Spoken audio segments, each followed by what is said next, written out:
आपका टारगेट हमेशा होना चाहिए कि भाई मुझे वीक में या फिर मंथ में एक बड़ा ट्रेड तो करना ही करना है, ठीक है। ये चीज़ आपका एक मतलब अंदर से प्लान होना ही चाहिए कि मुझे बड़ा प्रॉफिट करना है, क्योंकि मुझे अकाउंट को ग्रो करना है। और ये स्मॉल प्रॉफिट और स्मॉल लॉस ये तो चलता रहेगा, मतलब आप न्यूट्रल हो गए, आपका अकाउंट ऐसे चलेगा, ठीक है, ना ही लॉस होगा ना ही प्रॉफिट होगा, एक कांस्टेंट ग्राफ में चलेगा। लेकिन जैसे ही आप एक बिग प्रॉफिट करोगे आपका अकाउंट ऐसे स्पाइक करेगा, ठीक है, कि आप सर्टेन 10,000 से 20,000 पे चला गया, समझ रहे हो ना। और सिंपल एक और चीज देखना है, अगर आप बिग लॉस को सिस्टम से नहीं हटाते हो, आपका 20,000 से सपोज आपने 10 से 20 किया, 20 से डायरेक्ट ये 0 हो जाएगा या फिर 5 हो जाएगा। आप सोचो 5 से 10 करने में ही 100% का रिटर्न निकालना है, सोचो, समझ रहे हो ना। तो ये चीज होता है, यहाँ आपका लॉस 50% का हुआ है कि आपने 10 रुपया से 5 रुपया पे अकाउंट ला दिया है, लॉस 50% का ही हुआ है, लेकिन आप 5 से 10 करने में 100% का गेन करना है। तो ये सिंपल सा मैथ होता है, ठीक है। आई होप आपको ये चीज समझ में आया होगा।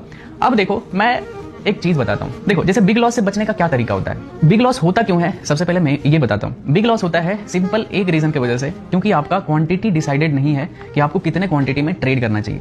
ये चीज का मैं मतलब सिंपल मैथ बताता हूं, मैं जो फॉलो करता हूं या फिर आपको जो फॉलो करना चाहिए।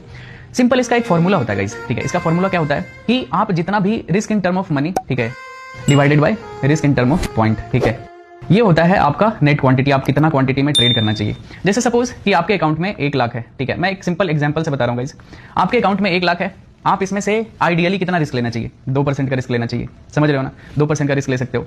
तो इसका 2,000 हो गया, मतलब आप एक